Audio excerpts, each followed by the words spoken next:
Hello and welcome to the shop. My name is Joaquin Watai. This is Watai Wood Turning. One of the fun things about doing something like attending a symposium for wood turning is the conversations you have with other turners, other artists, other creators. And one of the amusing conversations that I had was with Vic over at Best with Tools. And we were discussing uses of the cup chuck, and we were discussing threading a scoop. Now, I've already shown you scoops with the cup chuck, and we're going to do another scoop. But I've been racking my brain trying to think, why would I thread the inside rim of a scoop? And I came up with something that I think is going to be an amusing project. I don't know how practical it might be, but it's definitely going to be a lot of fun. So stick around and let's thread the inside rim of a scoop and make a lid for it and create something unique.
The fun thing about chucking spheres is you don't have to quite be all the way in order to jam a sphere. We're going to fix this in real quick.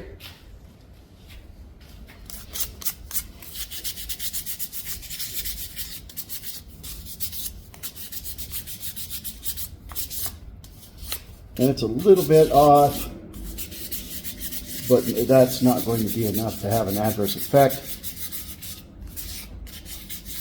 on our final product. And if I'd made this knob a little bit smaller, I actually could have shoved that down into the Morse taper and we could have turned this end. So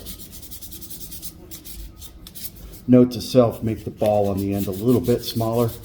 And you can jam it into your Morse taper, or pass it through the Morse taper, I should say, because the jam's are going to be in a sphere on the edge here. One of the things that I like about this cup chuck is that this corner is chamfered, which gives us just a little bit of forgiveness. I'm going to look at the grain here. Let's go in that side.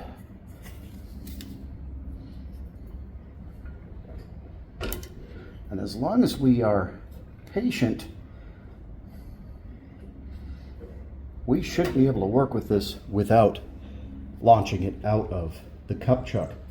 So that's just something that is kind of a treat to have that available possibility to us here, is that we can just jam it into that cup chuck and keep working on it. There's a new version of the cup chuck coming that is even more suited for this, but this is perfect for this little project. And this is kind of a half joking project, but at the same time, I think I'm onto something. So let's see where we go from here.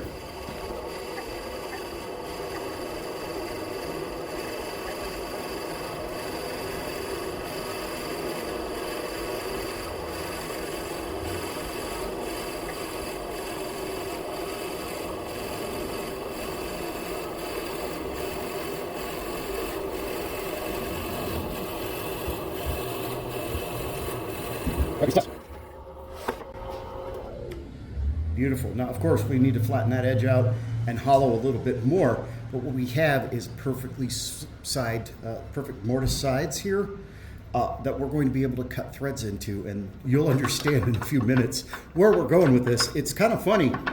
Again, this is half joking, but half maybe something different.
Well, we get some mild press marks there that we will sand out by hand, but we have a fairly spherical inside here, not bad. And here's where it's going to be a little bit funny, but I think if this works, this is going to be kind of cool. We're going to make a threaded lid to fit inside here.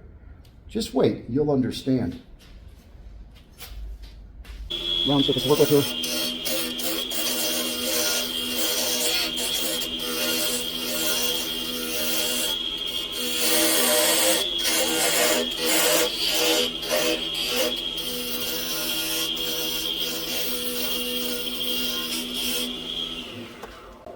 Okay, what we're going to do is size a tenon that will allow us to cut threads and to fit inside the lid. And then we'll cut the threads. Then we're going to come back here and finish shaping the outside of the lid. It's a little weird process order. However, I'm creating this on the fly. I thought about this. I had a dream about it. I joked with Vic at Bestwood Tools about it. Now I'm making it happen. So how the process is going to go is actually being created by me right now. But I have a pretty good idea of what we're going to do. So we're going to need to go ahead and clean that out.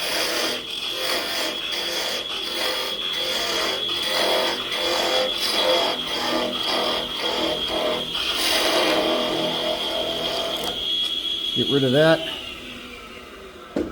Tailstock got us back into true, but that's the best it can do for us because we need this surface. So we're going to face that real quick and start doing our measurements.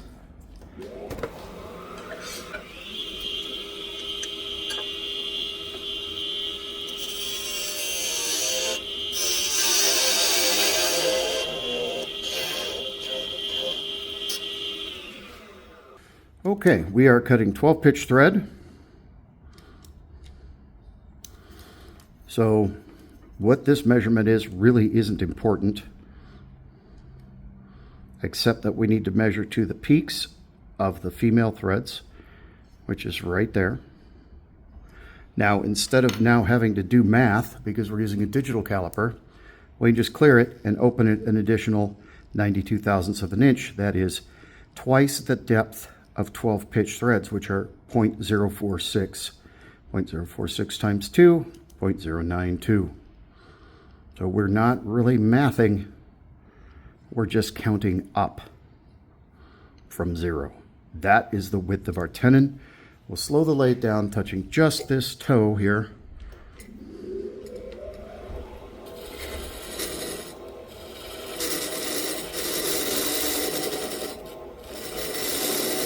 Give ourselves a ballpark to aim for. Now, one thing that I would normally do is measure the depth here. I'm not going to do that, and there's two reasons. One is I've got almost 4 threads here. I only need 3 on my male part.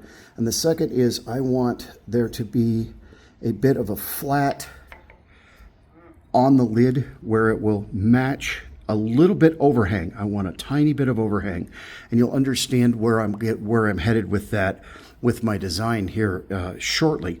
So I want a little bit of an overhang. I want that to screw down flat. So I want that shoulder to be what limits how far onto the threads this goes, rather than it getting down in here. That's extra thread. It doesn't necessarily matter as far as my thought process is in regards to developing this. So we're cutting 12 threads per inch, which means that 3 threads is 1/4 of an inch, right? 12 divided by 3 is 4. So we will mark a tenon depth of 1/4 of an inch.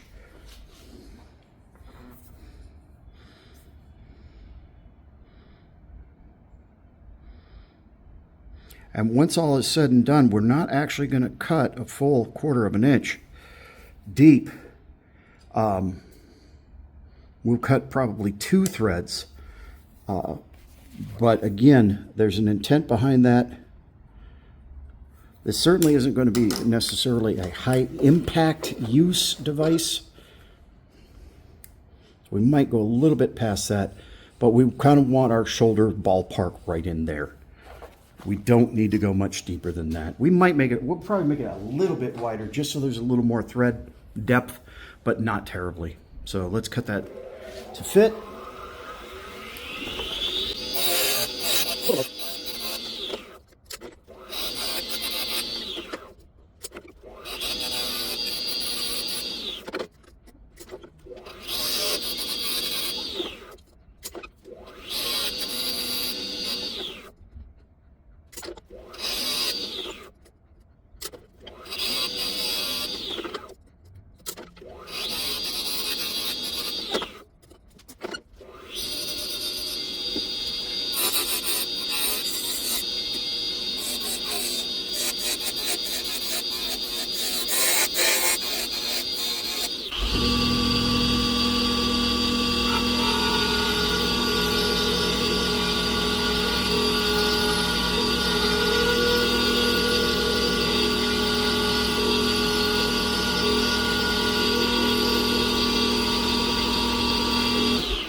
Beautiful. Well, our little thought experiment worked. I'm just a tiny bit outside the diameter of the rim of our little scoop. We'll take that down just a hair, and then we're going to hollow this lid a little bit, and this still doesn't make sense, but it's going to. So first we'll just take this down and then check the fit of the scoop again. And then we will do a little more work on the interior of our lid before finally parting it off.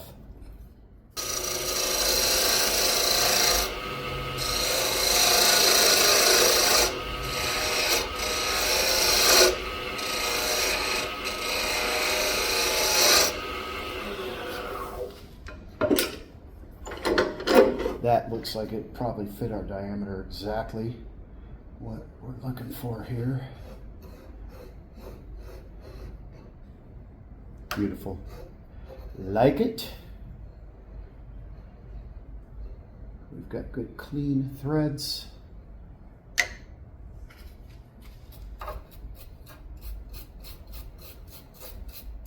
Very nice. So we'll work on the interior surface. Get rid of the little nubbity nub in the middle.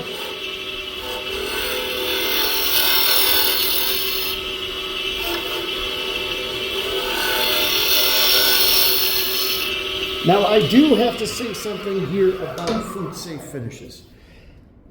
I'm torn 50-50 on whether or not to finish the inside of this, because what this is going to be is a little salt shaker. So half of me says, yes, use pure tung oil and do a food safe finish in there. And the other half says, salt is not going to be affected by or have any effect on walnut. And it's not really necessary. I think it's 50-50. Both arguments are valid. So it's really up to your preference whether or not you want to put finish inside of here. My preference is not to. This would be a salt or a pepper shaker. And again, pure tung oil or a pure tung oil based finish, such as Brad's Workbench, is absolutely appropriate to use in here. But I think in this case, it's just not necessary. Again, 50-50. It's up to you how you would like to proceed if you were going to put finish in here or not. Going to give ourselves a couple of little holes.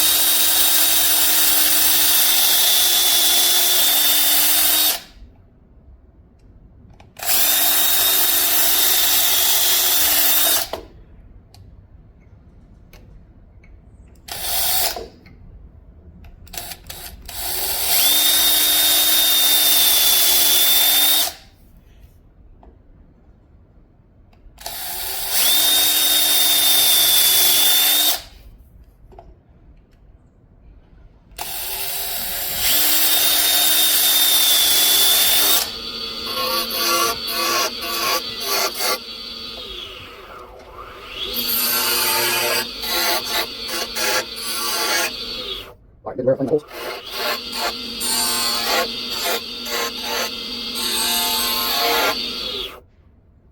Now that we do, I need to figure out a way to do that where it's like what it's here before we put that off.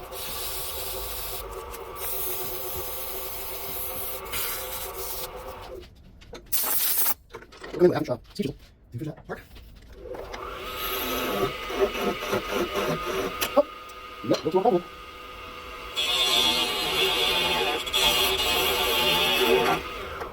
Well, I got a nice one back on there.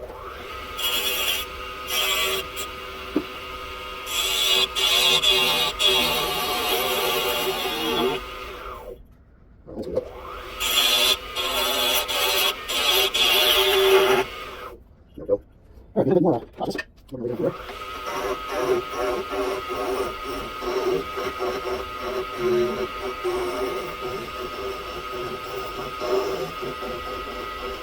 Well, I got two new toys from Baxter Tools here. This is a 4-inch sanding disc that fits on the end of the Baxter Tools buffing wheel adapter. So That's a 5/8 by 11 PPI. Our little lid, again, purposely turned just over size. And I didn't have any 4-inch discs, but I did have some hook and loop, some loop backed loop backed 220 grit sandpaper. So we're going to keep that speed around 600. You don't really want to sand much higher than that. And we will smooth out our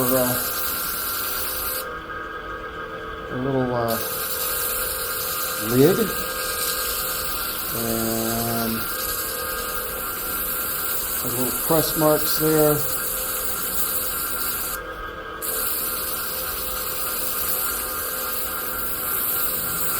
And with some hook and loop, you can, of course, work up through higher and higher grits, should you so desire.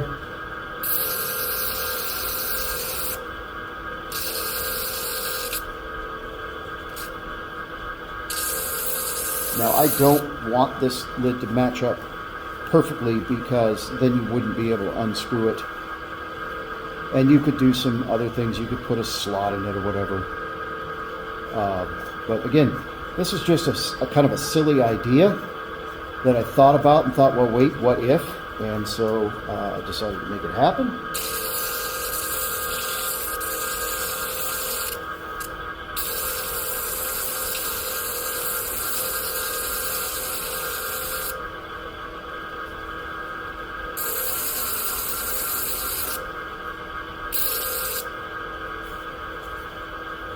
All right, so we got our little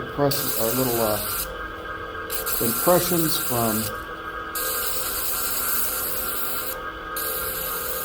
our jam turned out of there. We'll come back with some 320.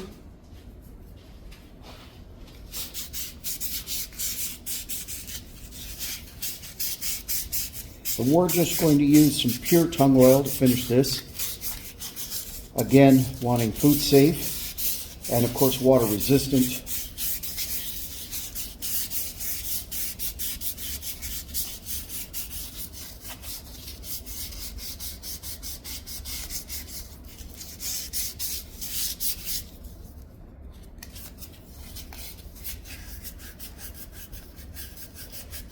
And again, it's arguable, it's up to you whether you want to put finish inside or not. My recommendation, should you choose to do so, is that it is food safe materials. Beeswax, carnauba wax, pure tung oil, all of these are food safe finishes proven over centuries. I would stick with tried and true and well known.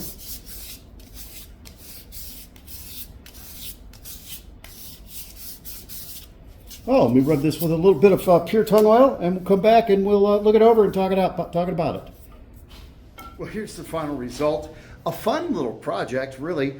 1.5 exterior diameter is a little bit small. You could probably fit a tablespoon and a half of salt or pepper in here.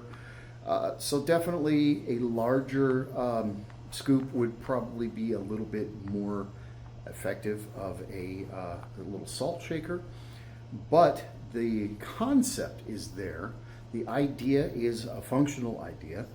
One word of caution: should you choose to use something such as pure tung oil to finish your piece, a polymerizing oil, you want to remember that it is a polymerizing oil. If you get it on the threads, and then you screw it shut while the oil is still curing, you have the potential to freeze it shut for good, because that oil will be on both sides of the threads and will lock it. It will polymerize, it will essentially become plastic, and that will lock that shut. So if you use pure tung oil or another polymerizing oil to finish it, I suggest you set it aside for the period of time it takes that oil to polymerize.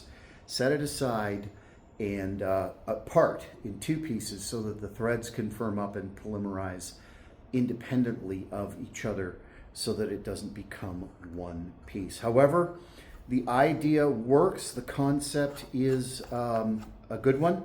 It's kind of fun. It's a fun little neat little thing, and it's adaptable to different sizes. So you could come around and make, say, a baby rattle size salt shaker. That's a spherical scoop that has a threaded lid, so that it's easy to fill and use. It was a joke. This started out as a joke. It was just kind of a, well, what if you did this? And the question was why? Well, here's the answer. Here's a reason why you would put threads onto a scoop, and a way to do it. So enjoy, have fun. Send me pictures if you do make some threaded scoops for salt and pepper shakers or whatever you want to use them for. I'd love to see your versions of this little project, because it was a lot of fun to do. That's it for this episode. Thank you for joining me. There's a lot more to come with some new toys from Bestwood Tools, and I'm really excited about some of the things that I get to show you. So stick around, subscribe, and check out one of the next projects is going to be a short video, but it's going to be about pen making using tools from Bestwood, and a new way to square the ends of your pens that I think you're going to find is extremely accurate and extremely effective. I can't wait to share this with you. Thanks for joining me, and remember, just one more pass means put the bowl gouge down.